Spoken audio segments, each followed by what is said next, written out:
Hey everyone, welcome back for another deep dive. Today we're tackling toxic masculinity. And it's a term that's, well, it's definitely causing some strong opinions lately. It really is, and I think what's so interesting about this is how much it reveals, not just about masculinity, but also how we understand young people today, and particularly some of the messages they're getting online. Absolutely, and we've got some really interesting sources to unpack today. A news story about a school that's actually taking action on this issue and some expert analysis on the wider social context. And of course, we can't forget that passionate response video, the one that really critiques the whole concept of toxic masculinity. Yeah, that's going to be fascinating to dig into, but first let's start with that school taking action. This news story is about Clevedon School in North Somerset. And they actually made a video. A video. A video specifically to encourage boys to be more emotionally open, directly tackling this idea of toxic masculinity. Interesting. So what was the impetus for the video? What got them to actually do that? Well, it's a pretty powerful story. The article says it was inspired by a PE teacher, Elliot Nightingale, who actually opened up to his colleagues about his own struggles with mental health. Wow, that's quite a story. So it was really his vulnerability that kind of sparked this whole initiative. It seems that way, yeah. And it seems like that personal connection, a teacher being so open, it probably made it much more relatable for the students, right? I would imagine so. Yeah, I mean, it's not every day you see a teacher, especially a male teacher, talking so openly about mental health. And it's great that the school didn't just, make the video and then just put it on a shelf somewhere. They actually played it for their entire year 10 during an assembly. Wow, that's pretty bold. You don't see schools being that proactive about addressing these kinds of issues, especially with teenage boys. Right. It makes you think, reaching young people at that age when they're figuring themselves out could make a real difference. Oh, absolutely. I mean, that's when those social pressures and those ideas about what it means to be a man, they really start to take hold. Yeah. And it sounds like the video actually resonated with some students. The article mentions a student named Jack who said seeing his teachers be vulnerable was, quote, eye-opening. That's powerful. So they're actually seeing that it's okay to not be okay, even for the adults in their lives. Right. And Jack also talked about how social media, can be a breeding ground for harmful ideas, which seems very relevant to this whole discussion. Absolutely. And another student, Clara, she makes a really interesting observation. She says that her male peers often bottle up their emotions, which kind of reinforces the idea that boys are taught it's not okay to express their feelings. There's this cycle, right? Boys see other boys hiding their feelings, and then they do the same thing. And the school is trying to break that cycle with this video. It seems that way, yeah. But before we go any further, maybe we should define what we're talking about when we say toxic masculinity. Yeah, I think that's a good idea. I mean, a lot of people have really strong reactions to that term, and they might not actually know what it means. You're right. It can be a loaded term. It's important to remember that when we talk about toxic masculinity, we're not saying that all masculinity is bad. Right. We're talking about specific behaviors, attitudes that are often associated with traditional masculine norms. But, and this is key, they ultimately end up hurting men themselves, damaging their mental health. So it's not like being a man is bad, but more like some of the ways we've traditionally defined manhood can be harmful. Exactly. It's about recognizing those harmful aspects and challenging them. Right. So for instance? Well, strength and stoicism, those were often held up as masculine traits, and they're not bad in themselves. But when taken to an extreme, it can make men feel like they have to suppress their emotions, never show weakness, avoid seeking help. So they might engage in risky behaviors just to prove their manhood, even if it's harmful to themselves. Exactly. And that's why it's so important to have these conversations, to open up space for healthier expressions of masculinity. To challenge those narrow definitions and really show that there's so much more to being a man than just fitting into those boxes. And that's where it gets really interesting, because this expert analysis we have here, it highlights how toxic masculinity isn't just some isolated thing. It's connected to all these broader social issues like mental health stigma, peer pressure, violence, even online radicalization. Ooh, that's a lot to unpack. Can you help me connect the dots here? How do those issues actually tie back into toxic masculinity? Sure. Well, think about it this way.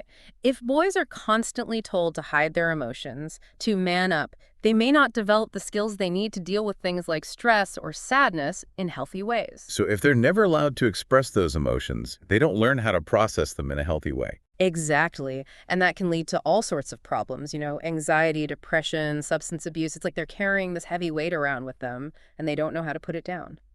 And that makes sense.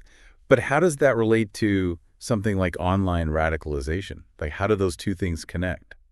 Well, the online world, especially for young people, it can be really tough to navigate. There are all these influencers and groups out there who prey on insecurities, especially around masculinity, and they use those insecurities, to recruit and radicalize young men. It's like they're twisting those ideas about what it means to be a man and using it for their own agenda. Exactly. So it becomes more than just an individual issue. It's about how these harmful ideas can actually influence behavior and even feed into these larger social problems. And it makes you wonder, like, if we can challenge those harmful ideas, can we actually make a difference? Can we actually prevent some of those negative outcomes?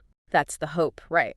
But, well, we have this response video, and the speaker really pushes back on that idea. They're completely against this concept of toxic masculinity. It'll be interesting to see what they have to say. Yeah, this is where the conversation gets really, really interesting. The speaker in this video, they have a very, very strong reaction.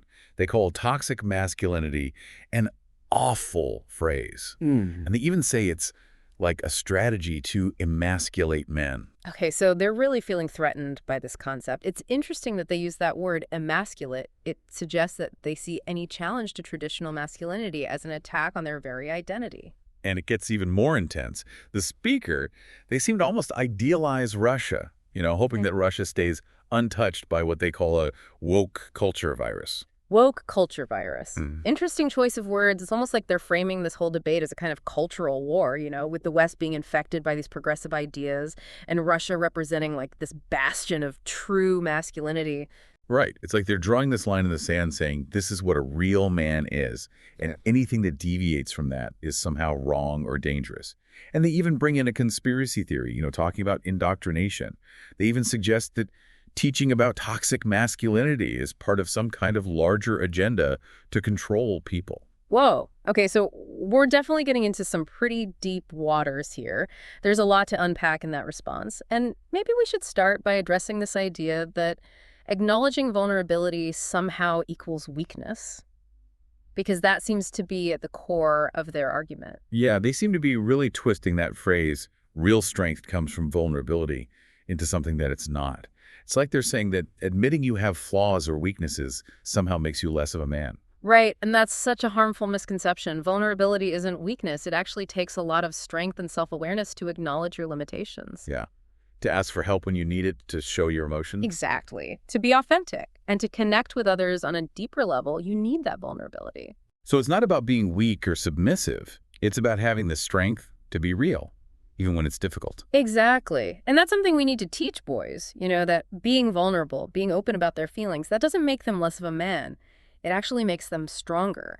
And it's interesting because the speaker in the response video, they also accuse anyone who talks about toxic masculinity of having, like, these ulterior motives. They even call it a sexual strategy. Wow. That's a pretty cynical take. Like, is addressing harmful behaviors really just about manipulation? I mean, come on. Right. I mean, it's about promoting healthy relationships, helping people grow. It's not about trying to control or manipulate anyone. And this ties into another claim they make, which is that teaching boys to be emotionally open is somehow harmful to girls. I mean, how does that even make sense? That's a bizarre argument.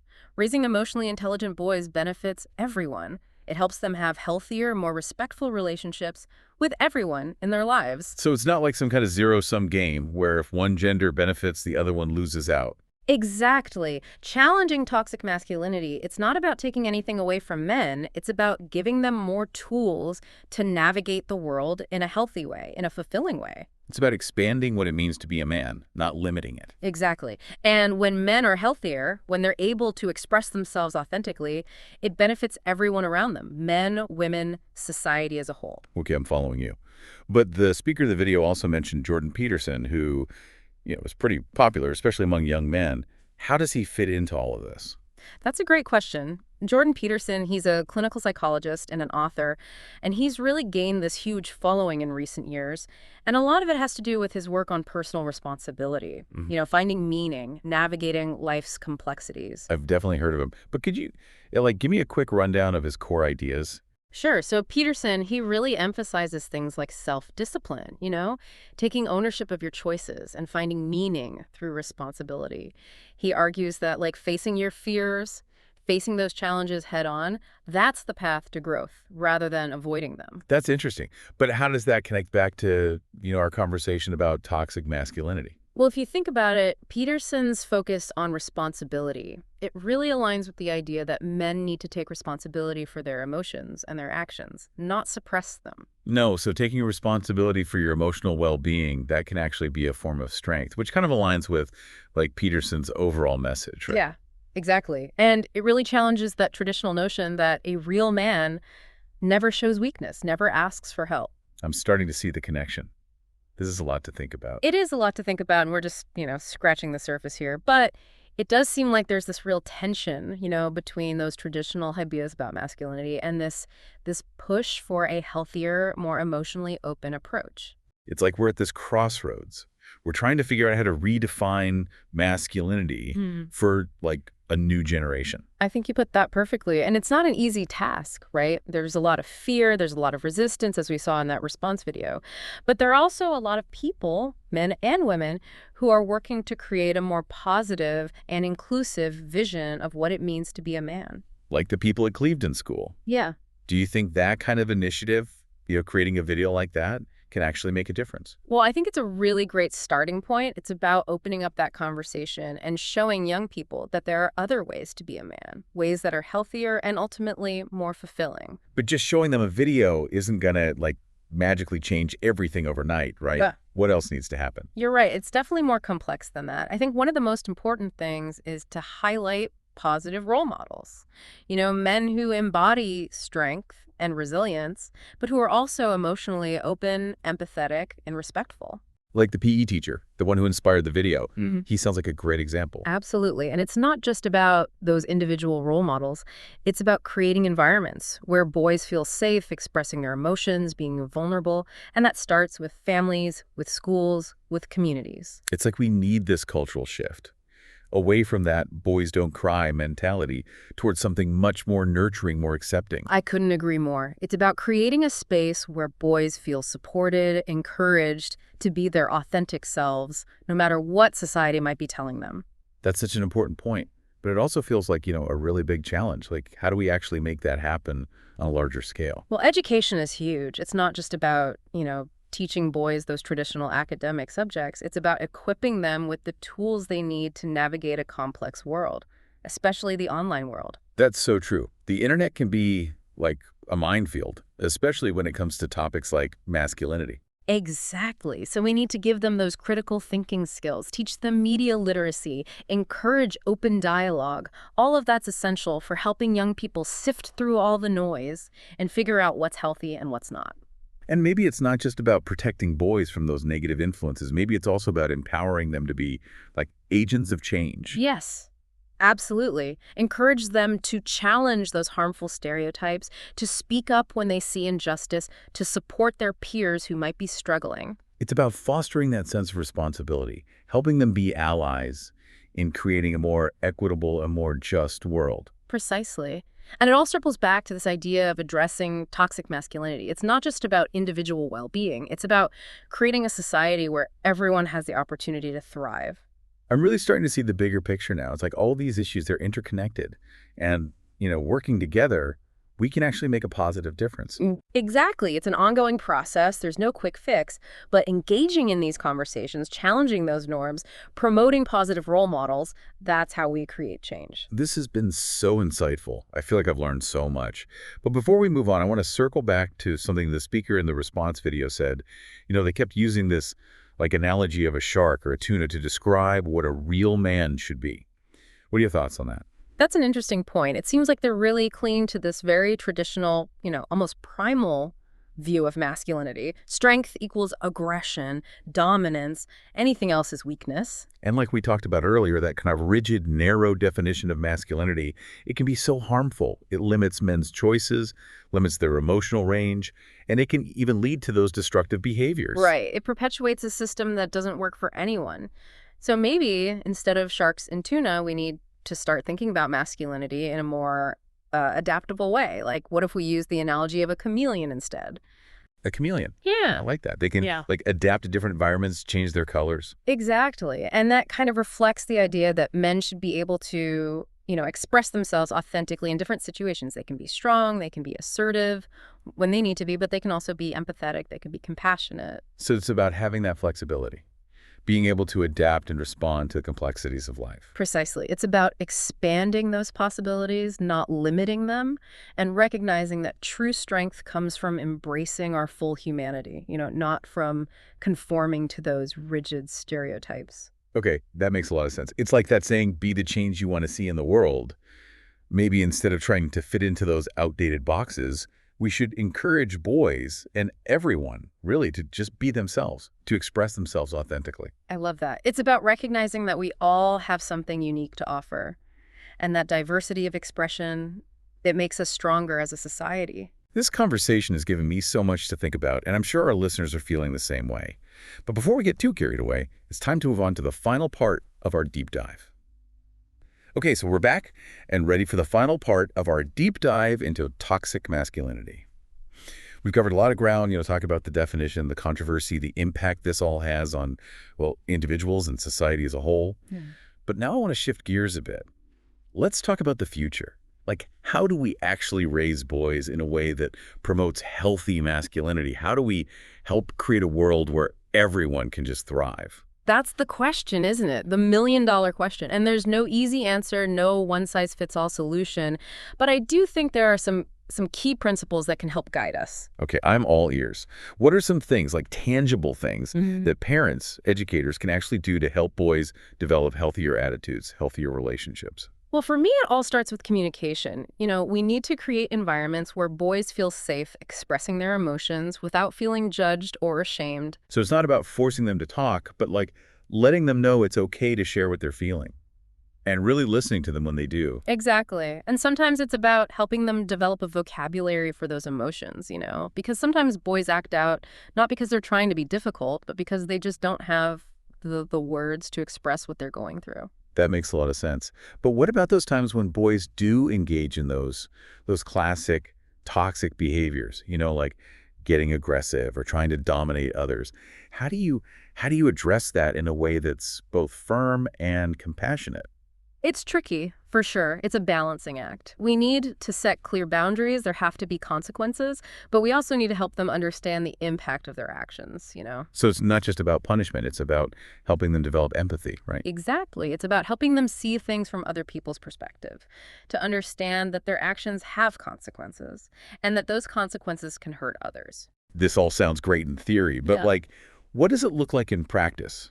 What are some concrete strategies? Well, one thing that can be really powerful is exposing boys to a wide range of role models. You mean like men who embody different aspects of masculinity? Yeah. Like not just the stereotypical strong, silent type? Yes, exactly. We can introduce them to, books, movies, real-life examples of men who are strong and assertive, yes, but who are also kind, compassionate, emotionally intelligent. So it's about showing boys that there isn't just one right way to be a man. Right. And we can also be more mindful of the language we use. Let's avoid reinforcing those rigid gender roles, making assumptions about what boys should or shouldn't do. So instead of boys don't cry, we might say something like, it's okay to feel sad. Everyone cries sometimes. Exactly. And encourage boys to participate in activities that have traditionally been seen as, feminine, whether it's cooking, dancing, art. It's about broadening their horizons, helping them develop a wider range of skills and interests. And it challenges those limiting stereotypes. Exactly. It's all about expanding those possibilities, not restricting them. This has been such an eye-opening conversation. I feel like I've learned so much, and I bet our listeners are feeling the same way. I agree. It's been a pleasure diving into this with you. And to our listeners, as we wrap up this deep dive, we want to leave you with this thought. Challenge those stereotypes. Embrace vulnerability. And be an advocate for a world where everyone can thrive, regardless of gender. Thanks for joining us. Until next time.